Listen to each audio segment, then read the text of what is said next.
¿Qué tal? ¿Cómo están? Un agrado saludarles en una nueva edición de Las Cartas sobre la Mesa, un programa de Infogate, un periodismo independiente que busca llevarle la información relevante, importante, pero acompañada de análisis, contextualización y también lo que es anticipación, qué es lo que va a pasar en el futuro. Ya es nuestra sexta temporada, son 6 años que hemos estado acompañando semana a semana por Infogate a través de este programa Las Cartas sobre la Mesa.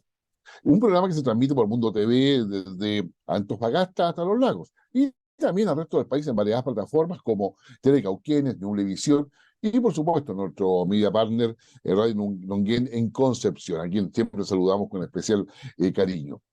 Y bueno, y están los que nos siguen a través de nuestras redes sociales, Facebook, YouTube, Instagram, el ex Twitter, que hoy día es ex, y además, digamos, los tres, que es la nueva red social que nos está acompañando. Así que feliz. Y esto también es posible gracias a Aurus, que es una joyería que está presente en muchas ciudades del país, desde Arica a Punta Arenas. Usted puede buscar a su sucursal más cercana ahí en su página web, pero donde no solamente tiene el acceso a joyas, que es lo normal y natural de este tipo de joyería, sino que puede adquirir, pregunte por eso, por esas barritas de oro, porque hay de diferentes valores y esas barritas de oro usted las puede comprar, las puede guardar, las puede regalar, en un regalo para un nieto, nieta, por ejemplo, ¿no? Bien, porque el oro no se desvaloriza, en el tiempo sigue siendo eh, una, un factor de intercambio, una moneda de cambio importante. Si tiene oro puro, nunca mucho mejor. Entonces usted puede ir comprando ahí e incrementando sus ahorros o haciendo un regalo que imperecedero y que no se va a olvidar jamás. ¿Qué es lo que ha estado pasando en Chile en las últimas semanas? Pareciera ser que Chile funciona, digamos, dándose el ombligo en términos de que no mira lo que pasa alrededor, lo que pasa en el mundo, lo que pasa en la región. Sí, el presidente fue a Naciones Unidas, pero con una mirada muy por el espejo del retrovisor. Digamos, tuvo muchas reuniones, algunas llamativas, como con Botswana, por ejemplo, pero ya el 12 de octubre el presidente va a ir a China, digamos, pero ya advirtió ya que la violación de derechos humanos en China. Vamos a ver quién lo recibe allá. Pero eso ya va a ser parte de lo que viene. A lo que voy es que el debate acá en Chile está muy, muy marcado por lo que es el Consejo Constitucional, que se ha tomado la agenda de forma impresionante, porque pareciera ser que el Congreso Nacional no es tan importante en este minuto como el Consejo Constitucional. Se están elaborando las normas, se están votando, y claramente el Partido Republicano y con Chile Vamos, digamos, ya sea juntos o separadamente, van colocando, digamos, cuáles son los temas y el enfoque de los temas que van a quedar en la Constitución. Recordemos que la derecha, centro-derecha, entre Chile Vamos y el Partido Republicano tienen mayoría, o sea, pueden imponer lo que quieran. El oficialismo, digamos, se ha entrincherado y dice que no hay cómo negociar, y ahí hay un entuerto, digo, que se ha ido, yo diría, consolidando como una polarización que está ahí, una polarización que ya da eh, los elementos para pensar y decir, cuando no conocemos el texto, de que este se va a rechazar, que hay un mayor aporte al rechazo. Y sobre esto quiero yo decir algunas cosas, porque las encuestas se han concentrado en cuánta gente va a aceptar el nuevo texto que no conocemos o cuánta gente lo va a rechazar. Hasta el minuto, la tendencia es que aumenta el rechazo. Vamos viendo un poco más con más fineza este tema. A ver, si nosotros hacemos alguna hipótesis, por ejemplo, que el oficialismo, es decir, el gobierno, el propio presidente Boric, Apruebo Dignidad, toda la coalición de movimientos y partidos que apoya al gobierno, que representa más o menos el 30% de los electores. Si decimos que ese 30% va a rechazar la Constitución, podemos en consecuencia señalar que el rechazo parte ya con un piso de un 30%. ¿Ok? Por otra parte, vamos asumiendo que el Partido Republicano tuvo que tomar la batuta para poder conducir y liderar este proceso constitucional, es evidente que ellos tendrán que votar acepto. O sea, ¿cómo van a rechazar lo mismo que están haciendo? Sería una incoherencia impresionante y con un alto costo político, además. Entonces, ¿cuánto tiene el Partido Republicano? Yo le diría, así en términos de análisis electoral y que ha sido su corta trayectoria, que debería tener un 20%, pero regalémosle lo mismo que al otro. un 30%. Es decir, la opción acepto también parte con un 30% y la opción rechazo también parte con un 30%. Ninguno de los dos por sí mismos tiene la posibilidad de decir que va a triunfar. Ahora bien, nos queda un 40% del electorado que es el que va a decidir cuál va a triunfar, como si la opción acepto o la opción rechazo. Y probablemente en ese 40% está usted, estoy yo, donde no sabemos qué cosa votar. En la última encuesta, cuando uno va a mirar, la gente que no sabe o no responde es un 22%. A, a su vez, ese 22%, si vamos semanas atrás, llegaba casi a un 52%. Es decir, los que van a definir la balanza en el plebiscito de salida el 17 de diciembre son aquellos que no saben, no han leído la Constitución, no tienen un juicio claro sobre lo que se está haciendo, y son ellos efectivamente los que van a definir la votación, el plebiscito. Entonces yo creo que ahí hay que tenerlo claro de que no todo está escrito. Bueno, y eso por favor sin contar lo que pasó en la convención constituyente anterior, que toda la encuesta daba por ganador la apruebo, a salvo una o dos, y finalmente el rechazo se impuso de una forma impresionante. Por eso es importante este 40% que no ha tomado una definición y es el que no se mete con la polarización que se quiere imponer, y que vamos a terminar justamente con un plebiscito que probablemente las expectativas de lo que va a pasar van a estar mucho más claras a finales de noviembre, una vez que tengamos el texto con el cual vamos a tener que trabajar. Porque es cierto, están aprobando cosas ahora, pero también se puede cambiar después. Todo está en el periodo que corresponde. Y lo más importante, si se rechazase en la práctica esta propuesta constitucional, el poder constituyente queda radicado en el Senado. Y el Senado podría transformarse en el siguiente espacio de negociación política, sin que haya un nuevo constituyente, pero podría haber una nueva constitución que se discute en el Senado. ¿Qué tal? ¿Qué le parece? Bueno, a nivel internacional, quizás lo que más llama la atención, y nos vamos a concentrar en eso, dado el poco tiempo que tenemos, es lo que ha pasado en España. España ya esta semana, el día martes y miércoles, se reunió el Congreso para poder establecer si le daba o no la presidencia del gobierno español a Núñez Feijóo, al que es el representante de centro derecha, digo, perdón, que más votación sacó en las últimas elecciones realizadas en España. Y como era de esperarse, Núñez Feijóo no logró la mayoría absoluta, que son 176 votos, logró 172 solamente, y por lo tanto, mañana viernes, ustedes saben, nosotros grabamos los días jueves, mañana viernes vamos a saber si efectivamente en la segunda vuelta logra o no esa mayoría, lo cual se considera muy poco probable que la logre, aun cuando es mayoría simple, es decir, basta que tenga un voto más que sus opositores para poder, digamos, formar gobierno.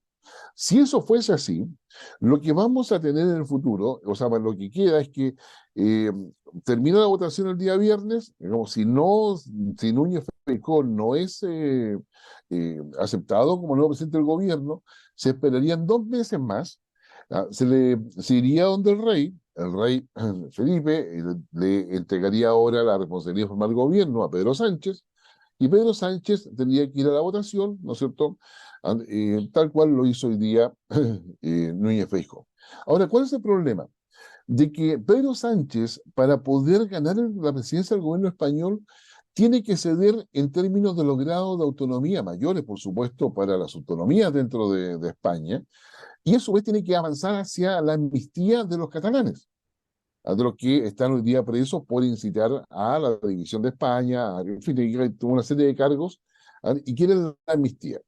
El tema está en que si Pedro Sánchez, que representa al PSOE, a la izquierda, centro izquierda española, avanza en la amnistía, ¿ah? Se va a generar no solamente una polarización, sino que el deterioro de la unidad española, que es lo que muchos temen, y donde se está jugando con fuego, porque la autonomía, Cataluña, por ejemplo, está Barcelona, yo sé, Galicia y varias otras autonomías más, y consideran que ellos son los que sostienen España y pueden vivir solos sin España. Pero eso es para el sentido de unidad, es darle, o sea, es un golpe a la soberanía española, al reino, por supuesto, y eso es un tema que, si se produce, va a generar una hecatombe dentro de España. Si por el contrario, digamos, el día viernes, o sea, mañana para nosotros, antes que si usted lo ve el fin de semana, estamos hablando del viernes recién pasado, y si Núñez Feijóo no logró la práctica la segunda votación, bueno, va a ser lo que acabamos de contar, pero si la lograse, va a tener que también lidiar con los problemas internos de España, pero a su vez va a tener que establecer el modo vivendi con Vox, que es un partido centro-derecha, más o menos como Chile Vamos y Republicanos, guardando todas las diferencias del caso, pero donde cuesta encontrar el punto de equilibrio, el punto de armonía para poder gobernar. Como sea, entonces, lo que usted tiene es una España, por ahí algún autor decía invertebrada, perdón, que hoy día busca su unidad, busca esa posibilidad de construir y consolidar el lugar que ha ganado en la Unión Europea. Y eso probablemente es un tema que nos va a estar acompañando, porque lo que pasa en España nos repercute directamente acá en nuestro país.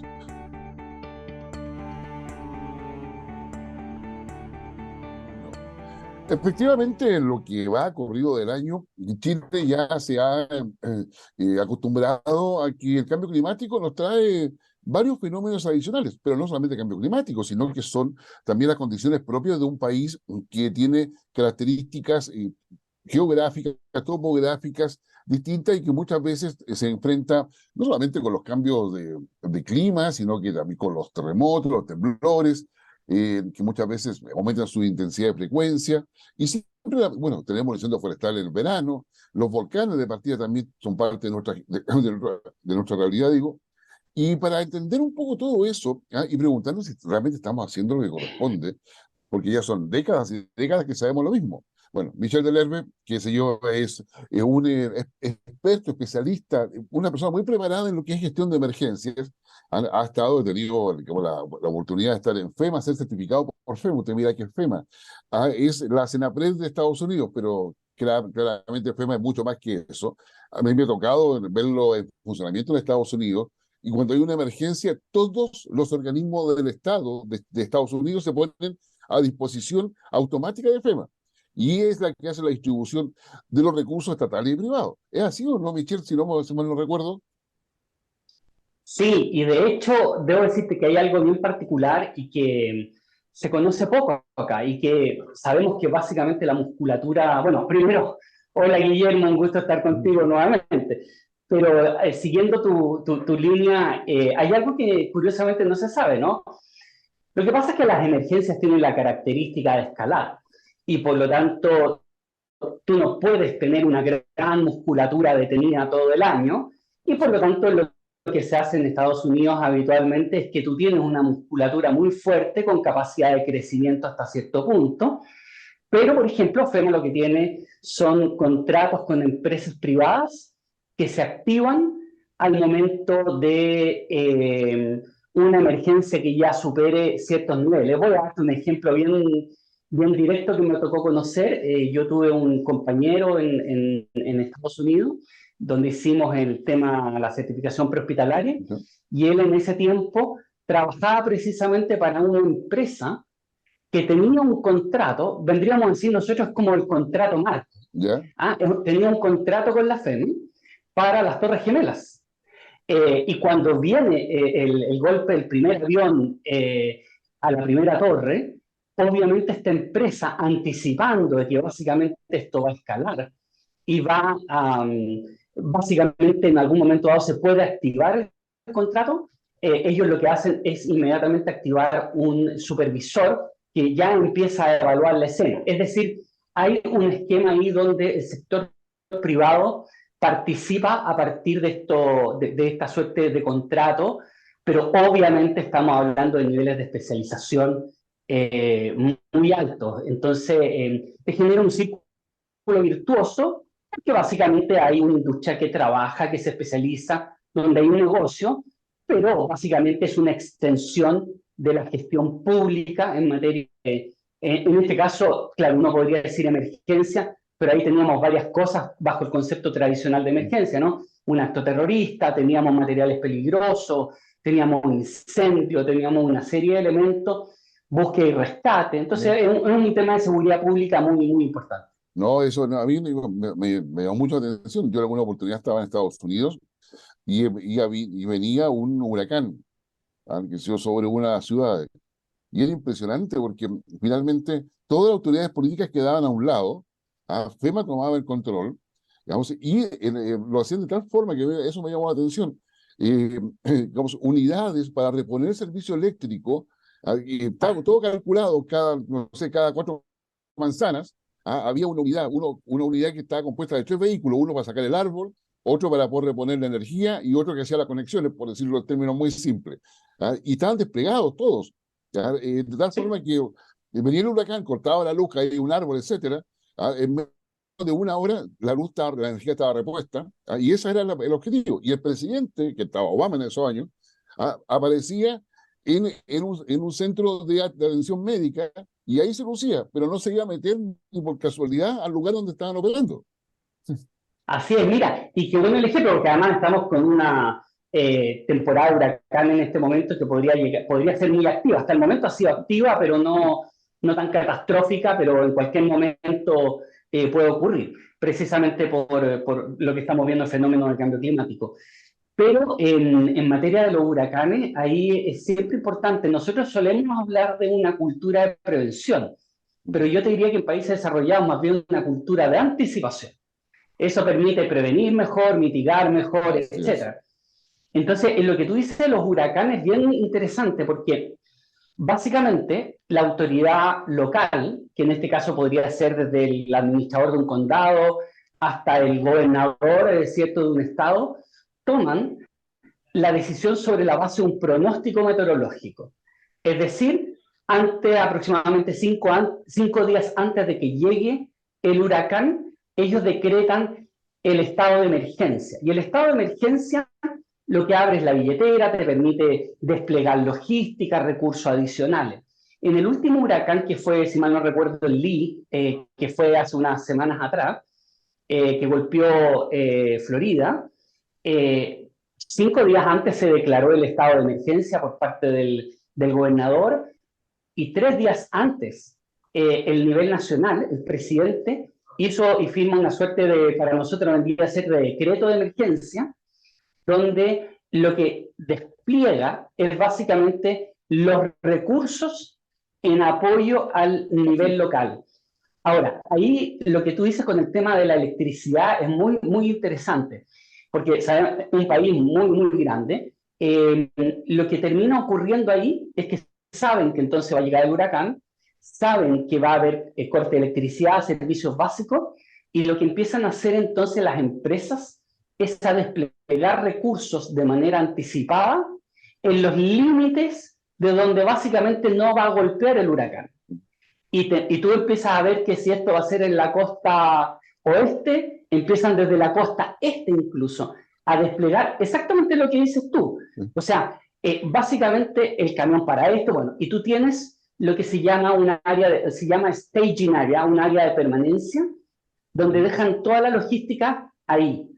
Una vez que pase el huracán, entran todos. Y llega al punto de que muchas veces lo que se hace es que se declara un toque de queda, que para nosotros toque de queda tiene sinónimo con orden público en términos de no sé, saqueos, etc. En el caso de ellos, en este caso es muy habitual en los huracanes, el toque de queda tiene que ver con que toda esta logística entre lo más rápidamente posible, no tiene interferencia de civiles, de vehículos, etcétera, y hacen lo que dices tú, un barrido completo para que en el menor tiempo posible tú garantices la continuidad operacional de los servicios esenciales básicos, pero además disminuyas el riesgo de caída de árboles, de cortocircuito, y básicamente es como, digamos, una cuadrilla gigante con todos los elementos que provienen de otros Así estados, es. incluso, que van con todo literalmente. No, no, así es, amigo, atención, todos los estados que no estaban afectados estaban mandando los recursos para cooperar. Ya, pero vengámonos a Chile, Michelle, porque si no, tenemos ahí, bueno, como esos países que han desarrollado bastante, Australia también, España, con una serie de cosas, los países Sí, europeos también han avanzado muchísimo el tema de emergencia. ¿Nosotros cómo estamos en Chile ahora después del Senapred? ¿Cuál sería tu evaluación respecto a nuestro país? yo creo que nosotros no estamos bien porque básicamente tendemos y tenemos un problema cultural que pareciera que todo lo solucionamos con una ley. Lo que Ujú. nosotros acabamos de hablar de, y tú señalas muy bien, Australia, España, lo que tiene que ver con Estados Unidos, los ejemplos que podemos poner no tienen que ver con una ley, tienen que ver con gestión. ¿Cómo utilizo de mejor manera los recursos que tengo? Y ahí vamos a un ejemplo. El ejemplo que poníamos recién del huracán versus lo que tiene que ver, por ejemplo, con nuestras inundaciones. Tú difícilmente vas a ver en estos países que vas a estar 3 o 4 meses sacando el barro, que es lo que estás viendo hoy día todavía que ocurre, por ejemplo, en zonas como Licantén. Entonces, Sí, y eso tiene que ver con administrar, con gestionar adecuadamente, no solamente la logística, sino que tener un plan. Eso es gestión. Es decir, podríamos decir que no hay ley que aguante si ujú, no sabes cómo usarla. ¿Ya? sí, En el materia del Senapred, el modelo de gestión sigue siendo el mismo, un modelo centralizado, donde básicamente es contrario a los modelos modernos, que son desde la base hacia arriba, eh, con una institución que principalmente coordina en un ámbito de gestión donde se requiere gestión, mando y control. Tú muy bien lo ujú, señalabas, el caso de FEMA, o lo que tiene sí, que ver con las oficinas de Emergency Management de un condado, del nivel federal. Hay capacidad de gestión, mando y control. Eh, ¿Cómo se llama lo que es ONEMI o la actual Senapred? Básicamente uno siempre va a escuchar, no, es que lo que nosotros coordinamos, pero eso básicamente, si habláramos de la administración pública, es como un funcionario honorario, porque no ujú. tiene capacidad de mandar, no tiene capacidad de gestionar. Entonces me pregunto a veces, ¿se justifica tener un servicio público que solo coordine en una materia de seguridad pública que es clave? No, yo creo que ahí hay un tema. Es posible que avancemos a eso porque, digamos, cada vez que hay una emergencia se requiere lo que tú dices, mando, control, claridad de objetivos y una capacidad de gestionar los recursos que se tienen para poder prevenir la ampliación del fenómeno, la emergencia, como acotarla, en fin, hay muchas cosas que se deben hacer. Digamos, porque acá tenemos, digamos, tenemos el Senapred, pero el que actúa en primera línea es el municipio. Y el municipio no siempre está como en la sintonía con Senapred, dado el tamaño y capacidad que pueda tener, ¿no? Sí, claro, y como hablábamos, ¿no? Que básicamente en un sistema centralizado, el eslabón que debería ser más fuerte es el del nivel local. Pero en un sistema centralizado, en la medida en que tú vas al nivel local, los eslabones se van debilitando. Y llegamos al punto, por ejemplo, que las comunas aisladas, entonces las más lejanas del nivel central, no solamente son las más vulnerables, por ejemplo, ante fenómenos naturales o ante cualquier tipo de emergencia, sino que además son las que institucionalmente están más debilitadas porque tienen menos recursos, porque tienen menos competencias técnicas. De hecho, son comunas que muchas veces ni siquiera pueden competir en igualdad de condiciones ante un concurso público, de fondos públicos, porque no tienen las capacidades ni las competencias que tienen municipios más grandes para elaborar los proyectos o para levantar sus necesidades. Entonces, creo que ahí tenemos un tema pendiente sumamente complejo porque tiene que ver con la cultura que está detrás de nuestro modelo de gestión, que básicamente lo que hace es no soltar el timbre, no soltar la firma, ni soltar la billetera, comprendiendo que básicamente aquí lo que hay que hacer es desprenderse de todos esos elementos para que surja desde la base hacia arriba. Quiero darte un dato así súper concreto. El Senapred para el año 2023 tiene un presupuesto un poco menor a 80 millones de pesos para organización y entrenamiento comunitario a nivel nacional. O sea, todo el discurso de preparación comunitaria no tiene ninguna relación con un presupuesto menor a 80 millones de pesos que sabemos que básicamente vendríamos a decir, buen chileno, es el molido, porque las moneditas que tú guardaste La en cancilla. algún lado, en el cenicero, ponte tú, no sé, o en la alcancía. Pero, pero eso, en lo duro, en lo concreto, en términos de recursos económicos, ahí tú ves la voluntad del Estado en materia de organización y entrenamiento comunitario. Sí, bueno, o sea, vamos un poco más a Chile. Yo he visto ahora con el tema de los volcanes que aparece el delegado presidencial dando instrucciones, después aparece el alcalde dando instrucciones, y no recuerdo, digamos, digo, no recuerdo, pero no fue visible para mí, por lo menos, que Senapred esté dando las instrucciones. Entonces, primero tenemos cómo la ciudadanía se alerta, porque claro, tenemos el sistema de celulares, pero uno debe pensar, y si no hay celulares, ¿cómo la gente del campo va a conocer todo eso? Bueno, Senapred yo sé que ha implementado un sistema de prueba todas las semanas de radio HF, de UHF, pero no todas las regiones lo cumplen, ¿ya? Porque una lata estar el día viernes haciendo la prueba, oye, ¿me escuchas? Oye, ¿me escuchas? Entonces tenemos un tema de comunicaciones, tenemos un tema de cultura que en el fondo, en el caso de los volcanes, si esa situación se agrava, yo creo que nos va a afectar de todas formas, ¿no? Sí, y yo agregaría algo que pasa relativamente desapercibido, porque sabes lo que pasa es que nosotros tendemos a acostumbrarnos a lo que tú señalas, ¿No? y nos acostumbramos tanto que terminamos pensando que es lo correcto, que es la forma correcta de actuar. Y como también hay una suerte de bloqueo hacia el aprendizaje de situaciones o de modelos más modernos, básicamente terminamos todos convencidos de que así opera en todo el mundo.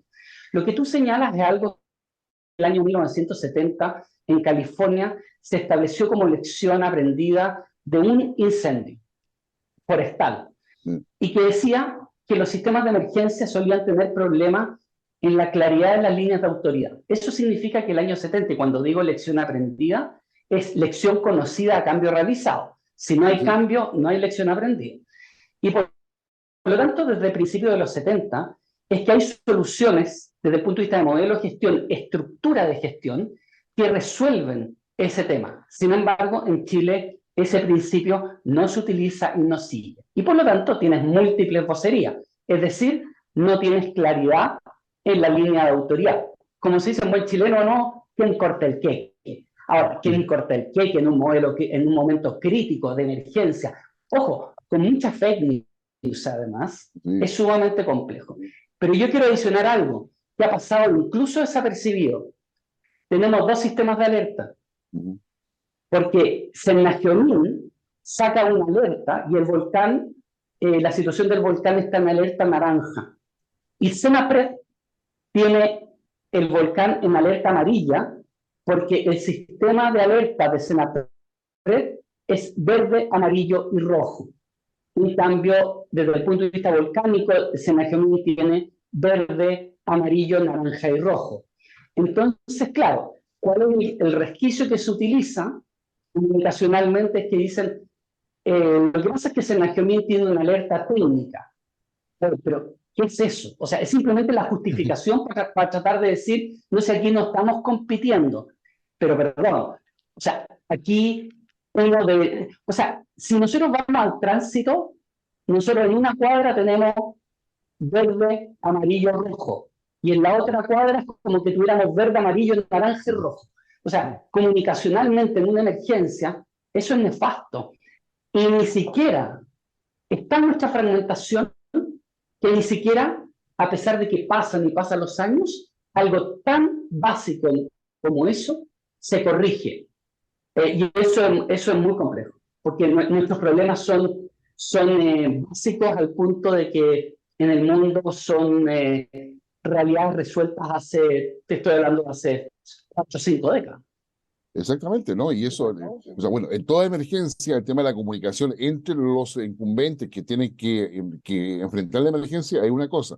La comunicación con la población es otra cosa y son igualmente importantes en distintos ámbitos. Yo me acuerdo con el terremoto de 2010 acá en Chile, donde habían algunos teléfonos satelitales, cuando era necesario ocuparlo, nadie lo sabía ocupar, la batería estaba descargada.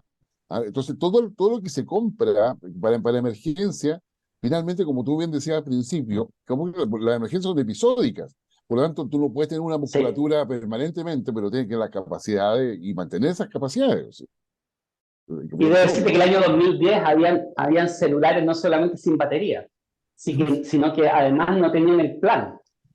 Porque básicamente un celular tú también tienes que tener un plan, no es o sea, perdón, un satelital, no es cosa de llegar, abrirlo, marcar, tienes que tener, en el fondo, entre comillas, minutos comprados, etcétera. Bueno, básicamente, incluso habían satelitales que no tenían eso activado. claro. Yo me recuerdo a un ministro de esta administración, le pregunté, oye, ¿te pasaron el satelital? Sí, me dijo, parece que me lo pasaron, pero no sé dónde está. Ah, entonces, claro, porque la emergencia, claro, desde el punto de vista de la normalidad son distintas, y no se considera la emergencia como un evento que yo debo considerar hoy día.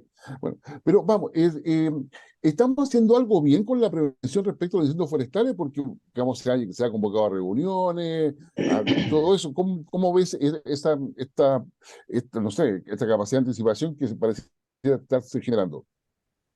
A mí me parece, la verdad es que estoy sumamente preocupado porque más allá de lo que pase esta temporada, que ya podríamos conversar algo y que la verdad es que ¿Sí? el panorama real más cercano es que podría ser muy catastrófico. O sea, no te digo que podría ser el peor de los peores escenarios y que por lo tanto uno funciona sobre eso, no. Pues estamos hablando de que un escenario real podría ser muy catastrófico, dado el pronóstico meteorológico, las olas de calor, las lluvias que están haciendo que obviamente pronto empecemos a ver gran cantidad de pastizal que se va a secar rápido y por lo tanto además el pastizal es combustible liviano, se quema rápido y eso genera incendios de comportamiento extremo.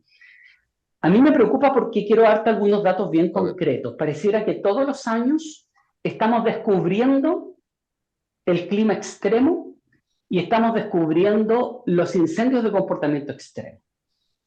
Ahora, ¿por qué te digo que pareciera que todos los años? Porque el año pasado nos pasó exactamente lo mismo, la temporada pasada, que básicamente, no, esta es la peor temporada, no, y nos recordó 2017. Yo quiero decirte que en la última década, Guillermo, en la última década, 6 temporadas han sido, no es que han sido malas, han sido récord desde que hay registro en Chile como las peores temporadas de incendios forestales solo en superficie afectada. ujú, Porque ahora, ahí tú tienes otro tema. Es que el indicador principal que tú tienes para la política pública pasa a ser la superficie afectada. así es. Pero la verdad es que la temporada pasada tuvimos cerca de 450.000 hectáreas, en el 2017 tuvimos cerca de 550.000, pero la última temporada fue la más catastrófica en materia de personas fallecidas, la afectación a bienes e infraestructura, Ujú. y probablemente la más catastrófica en materia de afectación a la economía. Por lo tanto, la superficie todavía en el día de hoy sigue siendo el indicador muy importante, lo cual te lleva, entre otras cosas, a que hay una mirada excesivamente forestal de los incendios. Ahora, quiero darte otro dato concreto. Ya. En la última década, el promedio de hectáreas destruidas es aproximadamente 160, 170.000 hectáreas. La década previa es de casi un poco menos de 50.000 hectáreas. Ujú, O sea, mira cómo ha crecido. Entonces, no podemos, o sea, a mí me sorprende cuando la temporada pasada, a mí me sorprende que sorprenda, ujú. porque la temporada pasada no debería habernos sorprendido cuando básicamente llevábamos 5 temporadas de 10 como las más catastróficas. Y me preocupa que este verano vaya a ser algo similar. Eso te demuestra básicamente que hay una resistencia a hacernos cargos de la realidad y llevar el discurso, o sea, llevar las acciones a una equivalencia en el discurso. Porque por una parte levantamos un discurso y puestas en escena, pero yo te preguntaría, y voy a aprovechar de darte algunos datos bien concretos, ¿cuántas aeronaves semipesadas, 8.000 a 8.000 litros, vamos a tener este año? ¿Cuántas aeronaves pesadas, 10.000 litros aproximadamente, máximo 15.000 litros, que es lo más versátil, vamos a tener? ¿Vamos a tener combate aéreo nocturno? Debo decirte que a mí me tocó plantear el tema del combate aéreo nocturno ya en 2016, antes de la temporada catastrófica de fines de enero, mediados de enero de 2017. Lo mismo me pasó con los aviones multipropósito. Vamos a tener los dispositivos MAFS, que son los kits de emergencia, para que los C-130 sean versátiles estacionalmente para incendios forestales.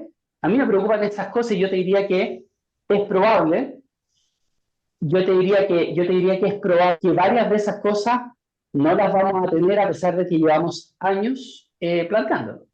Oh, y eso es o sea, no solamente complicado, sino que genera una pérdida que al sumarse con los años anteriores pasa a ser bastante estructural desde el punto de vista de las capacidades de los recursos naturales y la agricultura en general, más allá de lo forestal.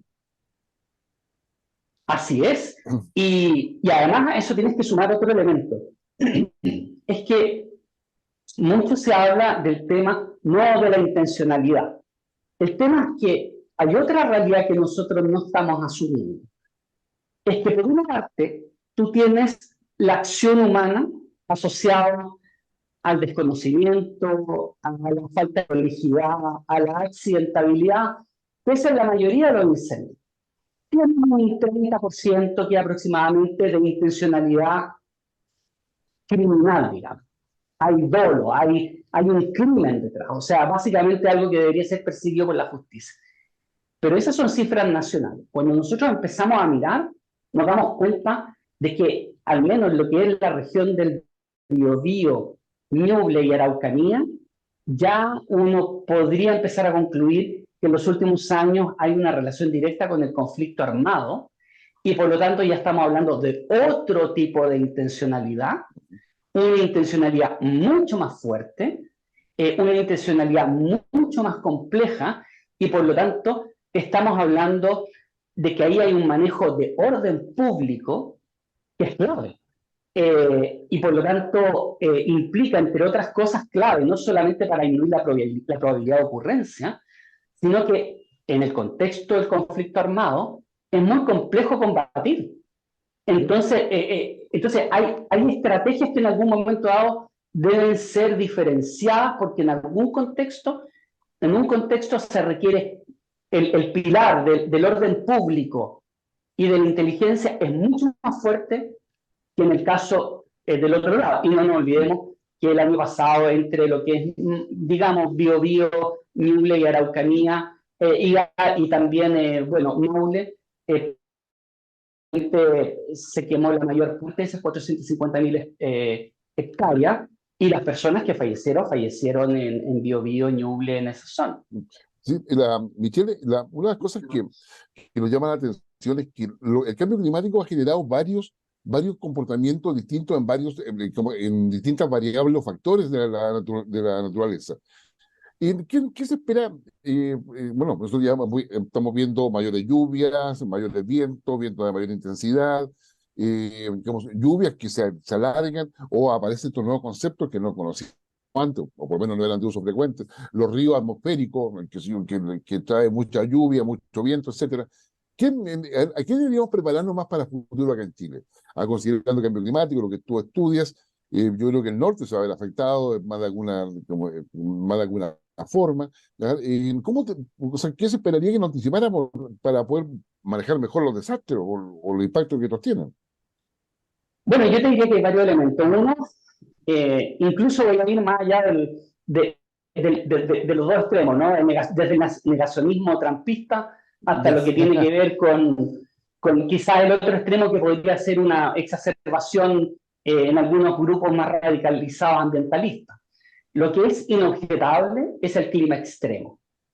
Y por lo tanto, obviamente, la mayoría lo asociamos y decimos cambio climático. Pero concreto en las comunidades el clima extremo. Okay. Eso es decir, llueve mucho.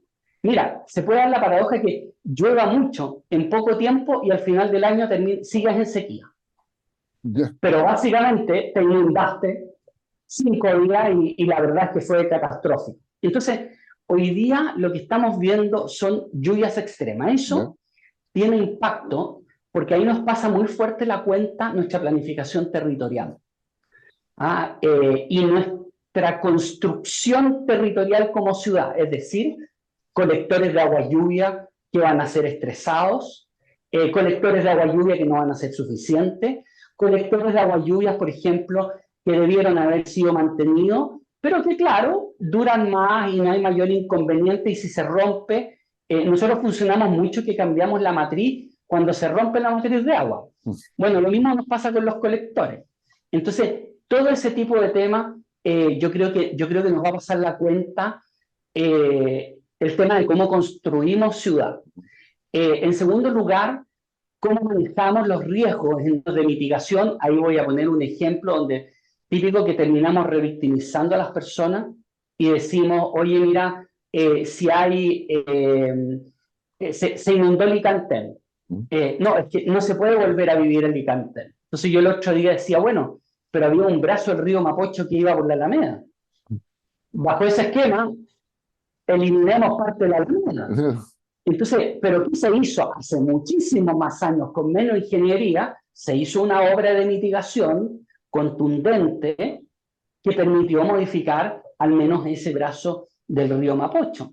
Entonces, ahí viene el tema de cómo planificamos en términos de decir, ok, vamos a hacer obras de mitigación para que esta comunidad, esta actividad productiva sea. Debo decirte que en el caso de Licantén poco se sabe, pero la celulosa Arauco decidió cerrar. O sea, ya no solamente tienes el problema de la inundación en Licantén, sino que además un daño y un impacto en el empleo de manera permanente y muy complejo. Entonces, ahora, eso desde el punto de vista de las lluvias, que tiene que ver con cómo planificamos y sacarnos esta cosa de decir, mira, hace unos días yo veía y decía, no, pero es que prácticamente había gente que decía que Pucón deberían sacarlo, porque estaba es que, ¿sabes qué? Si nos empezamos a sacar las comunidades del borde costero, las que están cerca de los volcanes, las que están en zona inundable por los ríos, no tenemos dónde vivir, Guillermo. Entonces eso en materia de lluvia. En materia de calor, me parece que es muy, muy complejo lo que viene, porque nosotros no vivimos el calor y las bajas temperaturas, por ejemplo, como lo viven los países desarrollados, donde tú entras a una casa y está a 20 grados, donde tú entras a un negocio y está a 20 grados. Nosotros tenemos estructuras que son tan mal aisladas, etc. Y ahí la gente, mientras menos recursos tiene, más sufre esas inclemencias. Y cuando estamos hablando de olas de calor que perfectamente van a poder superar los 40 grados, 43 grados, es sumamente complejo ya de base. En segundo lugar, porque tenemos muy poca preparación o nula preparación comunitaria. Las personas no saben lo que es el golpe de calor, no saben cómo prevenirlo. Si tú me preguntas, en este momento creo que el Estado debería estar haciendo fuertes campañas ya para informar sobre cómo protegerse frente a las olas de calor que probablemente empecemos a tener desde de noviembre. Ahora, eso obviamente viene como consecuencia en materia de incendios forestales, lo que tiene que ver con incendios de comportamiento extremo. Sí. Y respecto al tema telúrico, ¿han aumentado la frecuencia de los movimientos telúricos en el norte, también en el sur, bueno, zona central, pero básicamente en el norte? ¿Estamos preparados para eso? Porque nos quedamos con el maremoto del 2010. Tenemos ahora en toda la costa los letreros, qué sé yo, dónde escaparse del maremoto. ¿Sabemos algo más de todo eso, que probablemente es más imprevisible, pero estamos preparados para eso? Mira, es imprevisible en términos de que no sabemos exactamente cuándo. Gracias. Lo que sí podemos anticipar es decir que sí va a ocurrir. Tenemos tres grandes brechas o silencios sísmicos, que uno en el norte grande, dos en el norte chico, frente a Vallenar, frente a la provincia de Huasco, y tenemos otros silencios frente a la zona central. Si tú me preguntas, el que se ha hablado mucho de la zona central, me parece bien que se hable, pero más que se hable del fenómeno, debería hablarse del impacto y cómo nos debemos preparar. De mi punto de vista, si efectivamente se da el peor escenario, que podría ser un terremoto cercano alrededor de 9, la verdad es que estamos hablando que ese es el terremoto en Chile que tiene la capacidad de parar al país, debido al nivel de centralismo y el impacto en vidas, el impacto en infraestructura, en funciones esenciales o funciones críticas. Y ese me parece el más grave y por lo tanto quiero, en cuanto al que estamos preparados, quizás hacer un ejemplo súper sencillo. De hecho, el día de ayer una persona estábamos conversando y me dice, bueno, y lo mismo que tú, ¿Ya? ¿estamos preparados? Y yo le dije, ¿sabes lo que pasa? Que yo creo que decimos mucho que tenemos cultura sísmica, que estamos preparados. Pero vamos a la hora de los que hubo. Mm. Cuando hay un sismo en la costa, ¿qué es lo que vemos? Y la persona esta me respondió, bueno, vemos que la gente hace evacuación. Y le digo, ¿y en qué hace evacuación? No, agarra el auto y parte. Entonces, ¿estamos preparados? No, no estamos preparados, porque, o sea, tenemos una debilidad porque nuestro discurso nos lleva a una seguridad humana en términos psicológicos, que es obvia, ¿no? Queremos siempre queremos pensar que no nos vamos a enfermar.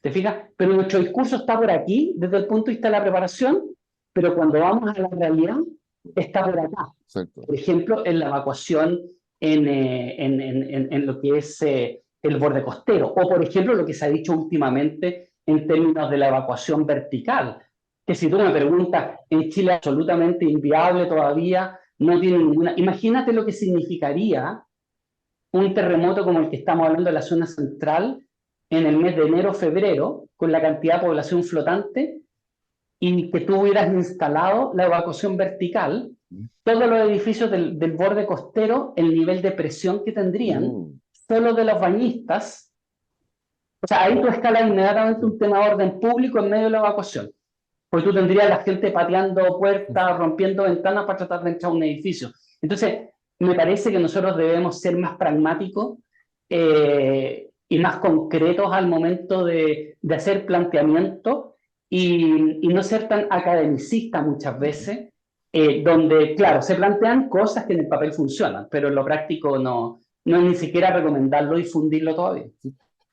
Oye, con todo lo que tú me dices, y todo el repaso que hemos hecho, el- y la estructura de una institucionalidad de emergencia que efectivamente funcione, considerando tu experiencia en Estados Unidos y otros países, digamos, debiera, digamos, estar, suponte tú, en la Constitución, o es necesario solamente una ley, porque en el fondo digamos, ya somos un país sísmico, somos un país con volcanes, o sea, vale decir, tenemos todas las condiciones.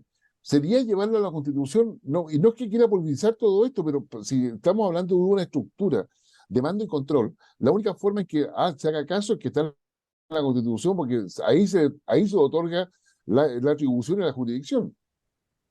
Yo creo que el tema, a ver, yo creo que desde el punto de vista de las definiciones generales, desde el punto de vista como de, sabemos que la Constitución es una herramienta más bien, ¿cierto?, genérica de principios, ¿Sí? yo creo que sí me parece que nosotros deberíamos abordar la seguridad pública desde una perspectiva de protección y bienestar, y no desde un punto de vista que pareciera que el principio es delincuencia y policía.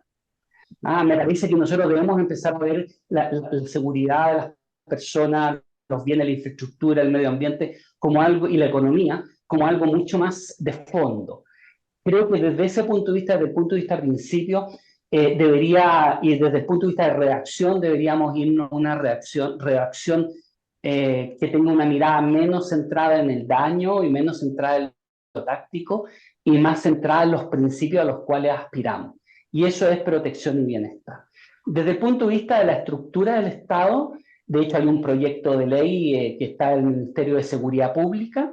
Creo que lamentablemente el Ministerio de Seguridad Pública, en su origen, el proyecto en su Mm. origen, no considera el área de Senapred, por ejemplo, dentro del ministerio, lo deja en interior, lo cual no tiene ni pies ni cabeza, porque los sistemas de emergencia son un componente, incluso hasta el día de hoy en Chile, Sí. del área de seguridad pública, depende de la subsecretaría de Interior.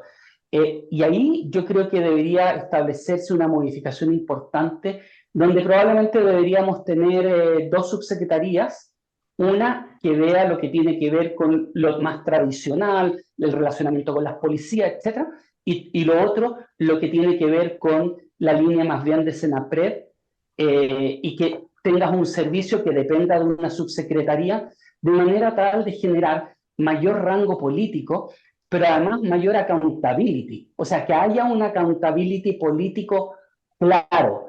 Hoy día básicamente esa accountability se pierde porque la autoridad del interior solamente se le asocia a crimen y que tampoco hay accountability porque tampoco hay renuncias por temas de seguridad y de orden público.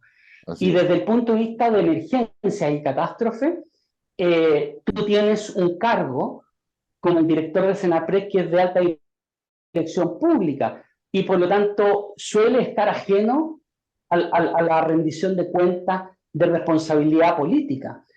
Por lo tanto, me parece que sería razonable en el Ministerio de Seguridad Pública establecer dos subsecretarías y de una de las subsecretarías depender todo lo que tiene que ver con emergencias, no solamente catástrofes, es decir, no solamente la gran emergencia. Y ahí en el trabajo interdisciplinario tú puedes hacer bajar, por ejemplo, la integración del sistema de emergencia, la generación de un número único de emergencia, una serie de elementos donde requerimos la integración ¿Ya? del sistema. No, con esa integración del sistema sería ideal. Yo creo que ojalá se pueda escuchar lo que tú dices, porque me parece que tiene la estructura, el andamiaje necesario para poder complementarlo, poder perfeccionarlo y poder llevarlo a la práctica, porque finalmente nuestro país, si no se descentraliza, no solamente en términos de emergencia, sino que claramente tiene que tener distintos nodos donde las emergencias sean manejadas de forma diferente, dadas las características completamente desde lo geográfico, ¿no es cierto?, hasta, digamos, hasta las cualidades climáticas que cada zona tiene, que son bastante distintas. Sí, claro, claro, la integración es clave. Los sistemas modernos hace Eh, muchísimo tiempo que son integrados. Y nosotros seguimos con una fragmentación donde cada institución es dueña de su emergencia. Entonces, básicamente, perdemos además la posibilidad de generar sinergia, donde perdemos la posibilidad, por ejemplo, de establecer una buena integración con el área de la defensa en términos de la polifuncionalidad de las Fuerzas Armadas. Y ahí yo quiero ser claro en términos de no sacarlas de su misión esencial, pero sí hay logística que puede ser interesante, que pueda haber mayor polivalencia en ese sentido, sin sacarlas de su misión esencial, sí, sí. sobre todo principalmente lo que es el uso de alguna logística en ayuda humanitaria. Entonces, pero eso hoy día no existe, porque tenemos una seguridad pública que está criminalizada, es solo crimen, y tenemos una seguridad pública que está básicamente centrada muy fuerte en lo táctico y en el daño. Mira, yo he escuchado, hoy día escuchaba a un periodista que hablaba un poco de la tranquilidad, básicamente, y hay una frase que yo siempre me acuerdo de haberla escuchado en Estados Unidos, como para poder graficar lo que tiene que ver con seguridad. Es paz mental. Y eso es lo que no estamos teniendo. O sea, De como acuerdo. también en los países desarrollados tú tienes frases y palabras que siempre te llevan a lo mismo, ¿no? O sea, protección, bienestar, Claro. paz mental, tranquilidad, a un enfoque más integral y social. Y eso es multidisciplinario y eso requiere integración. Sí.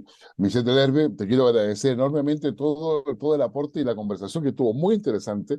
Así que vamos a ver si todo lo que hemos dicho, todo lo que tú has dicho, mejor dicho, efectivamente tiene alguna repercusión en el manejo de las emergencias desde el nivel local hasta la gestión, hasta el comando, hasta el mando y control, ¿no es cierto? Todo lo que es gestión, mando y control. Así que te quiero agradecer enormemente y bueno, y te seguiremos invitando porque siempre es un agrado conversar contigo sobre estas cosas que nos importan a todos, definitivamente. Muchas gracias, Guillermo. Un gran abrazo. Gracias por el contacto y encantado siempre poder estar contigo, conversar y estar aquí en este espacio que nos brinda Infogat. Ok, muchas gracias.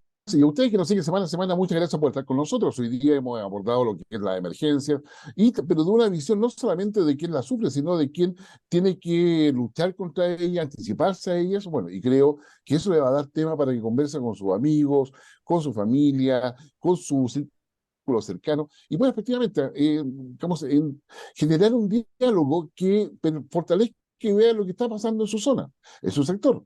Y eso es importante porque el diálogo ayuda a mejorar muchísimo, no solamente la convivencia, la democracia, sino que también ayuda a que se tomen mejores decisiones en nuestro país. Así que nos vemos la próxima semana, que estén muy bien y cuídense.